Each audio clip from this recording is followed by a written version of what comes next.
Bro வணக்கம் bro. வணக்கம் bro. Bro phone பார்க்கணும் ப்ரோ. பாருங்க ப்ரோ. விளாடாத ப்ரோ. நான் எங்க ப்ரோ விளாட்றேன், நின்றுட்டு தானே ப்ரோ இருக்கேன். மாமா கோவம் வந்துருச்சு. ப்ரோ வேர்க்குது, ஃபேன் ஓடாதா? சாரி ப்ரோ, எங்க ஃபேனுக்கு கால் இல்ல.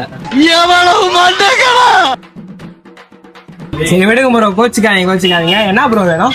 மொபைல் பார்க்கணும் ப்ரோ. சரி பாருங்க ப்ரோ. மறுபடியும் முதல்ல இருந்தா எனக்கு அவ்வளவு ஆத்திரம் வருது.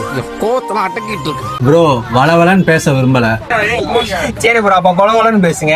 இன்னைக்கு என்னெல்லாம் பண்ண போறாரோ. ப்ரோ எனக்கு ஃபோனே வேணாம் ப்ரோ. என்ன ப்ரோ ஃபோனை பிடிங்கிட்டு இருக்கீங்க? நீங்க தானே ப்ரோ ஃபோனே வேணாம் நீங்க. எனக்கு தெரியாம இருக்கு ப்ரோ. இப்போ சாரி ப்ரோ, என்னை மன்னிச்சுக்கங்க. என்ன ப்ரோ வேணும்? எப்பயாவது விளாடாம ஒரு நல்ல ஃபோனா பார்க்கணும் ப்ரோ. சரி ப்ரோ, பாருங்க ப்ரோ.